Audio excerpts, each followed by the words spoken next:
Hola a todos, que el Señor les continúe bendiciendo. Aquí estamos una vez más para compartir con ustedes un mensaje de la palabra de Dios. Un contraste fuerte es el título de la reflexión que hoy quiero compartir con cada uno de ustedes en esta hora. En la vida de cada uno como discípulos de Cristo, como hijos de Dios, como cristianos, como quieras llamarlo, hay cosas o existen cosas concernientes al reino de Dios que aún no han sido iluminadas para nosotros, por ende no las hemos entendido de alguna forma en profundidad. Pero también es cierto que hay otras que son muy evidentes y que aún así no las hemos podido comprender como deberíamos. En el cristianismo contemporáneo o actual, sucede algo, amados hermanos, y es que se le ha dado relevancia y énfasis al hombre más que a Dios. Alguien una vez dijo que los cristianos evangélicos éramos más idólatras que las personas que profesan la fe católica, apostólica y romana, porque ellos al final de cuentas adoraban imágenes, pero nosotros adorábamos hombres y eso es una triste realidad la cual tenemos que asumir. El punto es que algo pasa por la cabeza de el cristiano, por la cabeza del Hijo de Dios, que le hace olvidar, escúcheme bien, que les hace olvidar lo que aún somos cada uno de nosotros, que les hace olvidar lo que aún seguimos siendo cada uno de nosotros. Pero ¿qué es eso que está pasando por la cabeza de muchos? Algo que hace que el hombre de Dios genere un estándar de espiritualidad tan alto que le hace olvidar lo que seguimos siendo nosotros. De ahí que uno se encuentra muchas personas eh, que creen que porque oran mucho, o porque ayunan mucho, o porque leen mucho, o porque han memorizado muchos textos bíblicos, piensan ellos que han alcanzado un estándar de espiritualidad tan alto, escúchenme bien, que les ha hecho olvidar tristemente lo que todavía, lo que aún seguimos siendo. Esto sucede, amados hermanos, con ministros de Dios eh, que la iglesia los puso en un estándar tan alto que la gente dice, uff, esa es mucha unción la que tiene ese hombre. Qué hombre tan ungido.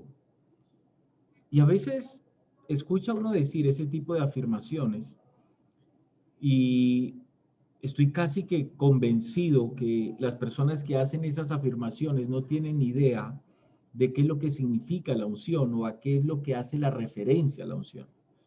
El problema es que cuando nosotros hablamos de unción, muchos entienden que unción, cuando se habla de unción, parece ser que se viene una especie de imagen al cristiano y entonces se imaginan, o la imagen que se viene a sus mentes es un frasquito con aceite que está siendo regado sobre el gran predicador o sobre el gran pastor, etcétera, etcétera.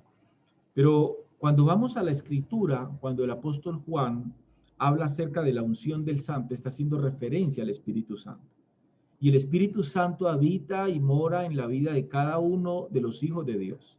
De modo que cuando decimos ese hombre tiene mucha unción, parece ser que equivaldría erróneamente a decir que ese hombre tiene dos o tres espíritus y que yo solo tengo uno. Realmente todos nosotros, los hijos de Dios, tenemos la misma unción. Somos ungidos por el mismo espíritu, o sea, es el mismo espíritu de Dios morando, perdón, habitando en la vida de cada uno de nosotros. De modo que nadie tiene dos espíritus santos. Todo mundo tiene un solo Espíritu Santo de Dios. Y eso es importante que cada uno de nosotros lo podamos, amados hermanos, comprender. Ese pensamiento ha generado una conciencia eh, casi que automática que le grita al cristiano contemporáneo y le dice, ese hombre que estás viendo, ese hombre está levitando, ese hombre está por encima de todos ustedes.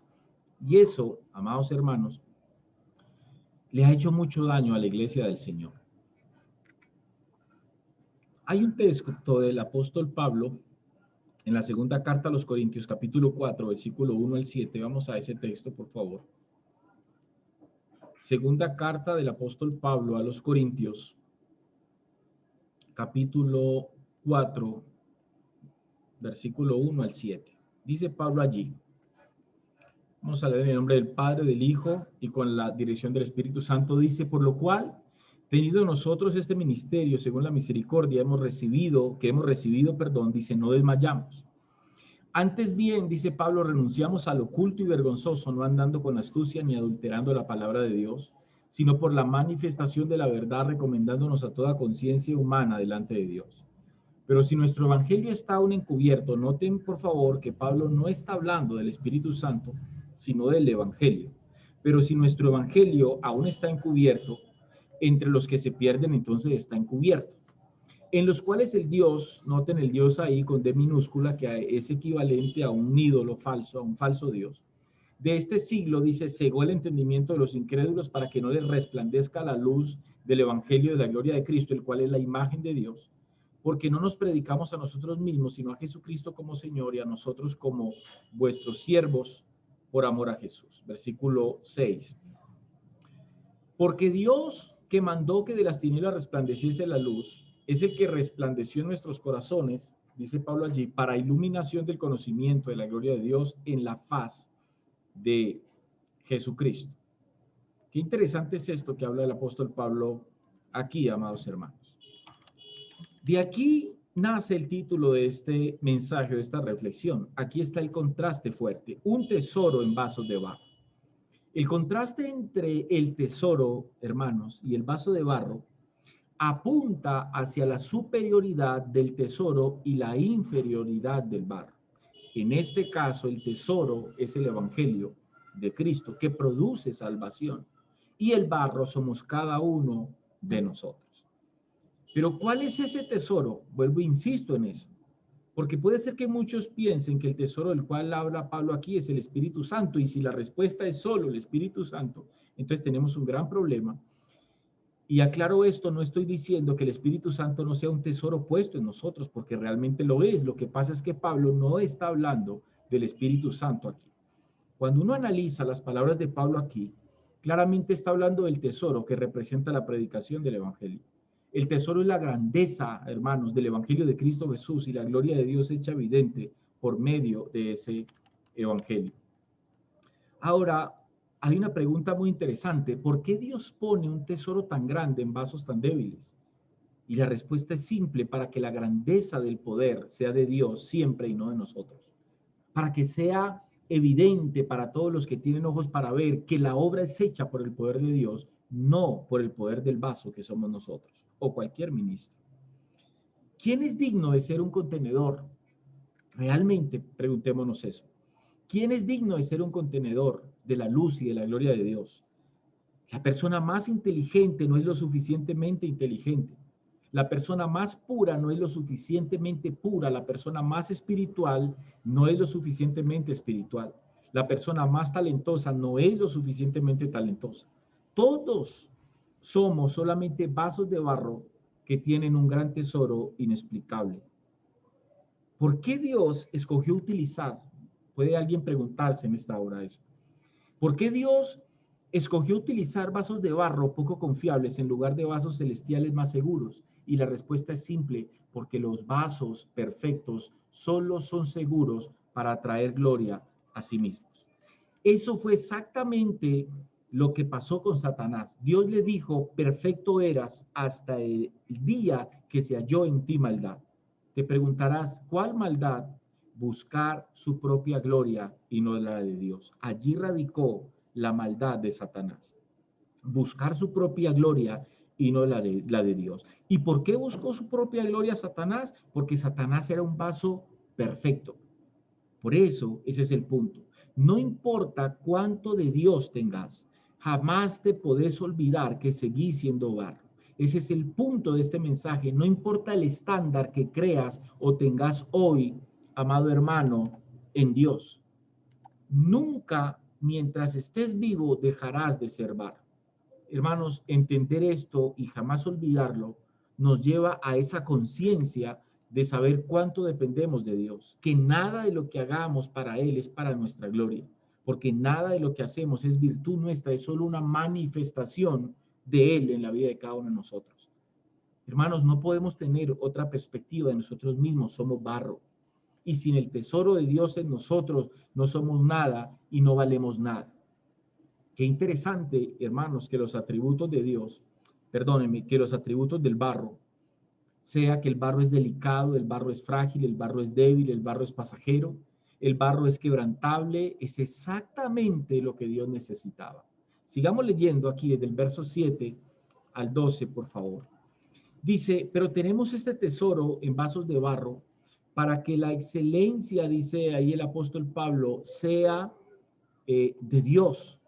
Presten atención a esto. Y no de nosotros. Que estamos atribulados en todo, mas no angustiados, en apuro, mas no desesperados, perseguidos, mas no desamparados, derribados, pero no destruidos, llevando en el cuerpo siempre por todas partes la muerte de Jesús, para que también la vida de Jesús se manifieste en nuestros cuerpos. Porque nosotros que vivimos, dice Pablo, siempre estamos entregados a muerte por causa de Jesús, para que también la vida de Jesús se manifieste en nuestra carne mortal. De manera que la muerte actúa en nosotros y en vosotros, dice el apóstol Pablo allí, la vida.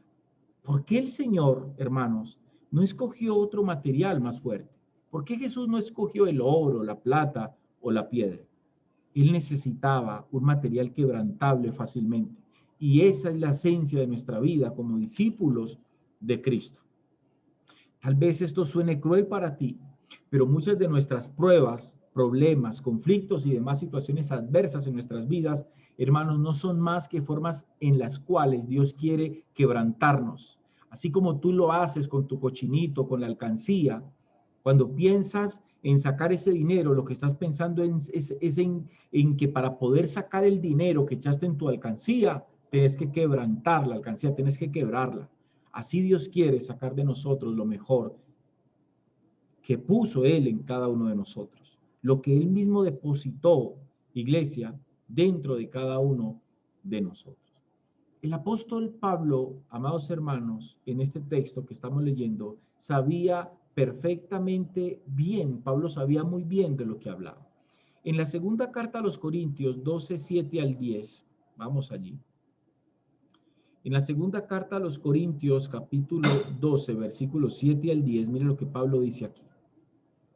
Dice, y para que la grandeza de las revelaciones no me exaltase desmedidamente, me fue dado un aguijón en mi carne, un mensajero de Satanás que me abofeté para que no me enaltezca sobremanera.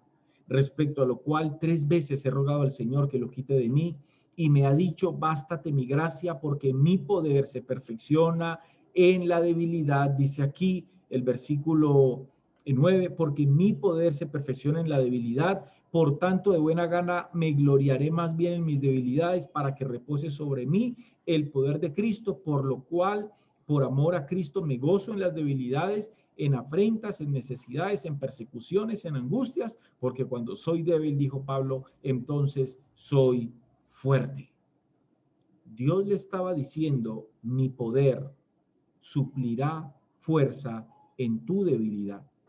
Pablo por eso dijo también en 2 Corintios 4:17, 2 Corintios, versículo 4 al 17. Vamos aquí rápidamente para que lo podamos leer. Porque esta leve tribulación momentánea produce en nosotros una cada vez más excelente y eterno peso, dice el apóstol Pablo allí, de gloria. Qué interesante este texto, amados hermanos. Porque esta tribulación, dice el apóstol Pablo allí, porque esta leve tribulación, amados hermanos, porque esta leve tribulación momentánea, dice el apóstol Pablo, va a producir en nosotros una cada vez más excelente y eterno peso de gloria. Ahora entiendo, iglesia de Dios, ahora entiendo perfectamente por qué Dios no soporta el orgullo. El orgullo en el corazón del hombre. Y sin embargo habita con el quebrantado y humilde de espíritu. A Dios le gusta la humildad. Has sido, iglesia, eres y mientras vivas seguirás siendo barro. No importa qué clase de ropa uses, no importa la marca de reloj que uses, no importa la marca de zapatos que uses, no importa las joyas que uses, seguís siendo barro. Creo que todos en algún momento hemos escuchado aquel viejo dicho que dice que el mono, aunque se vista de seda, mono se queda. Es importante que entendamos esto, amados hermanos, porque estamos viviendo tiempos difíciles espiritualmente hablando y necesitamos tener una conciencia clara del estado en el cual cada uno nos encontramos. No importa, repito una vez más, no importa cuánto de Biblia creas que conocer, no importa qué estándar marcaste tú mismo y en el cual quizás te montaste y estés ahora.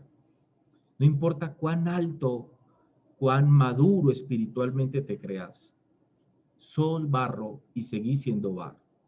Eso implica que el Señor sigue obrando en tu vida y sigue obrando en la mía. Eso indica que Él va a seguir quebrantando nuestras vidas como vasos de barro para poder Él glorificarse en cada uno de nosotros. Juan el Bautista dijo unas palabras: es necesario que yo mengüe para que Él crezca. Entonces, necesitamos comprender, amados hermanos, que no importa cuán espirituales nos creamos, cuán santos nos creamos, seguimos siendo barro. Y eso hace que se produzca en nosotros una conciencia de dependencia de Dios. Eso nos tiene que gritar al oído: necesitas de Dios, necesitas congregarte, necesitas hacer parte del servicio a Dios, necesitas volver al redil en el cual una vez estuviste y te apartaste. No pierdan más tiempo, amados hermanos. No podemos perder más tiempo.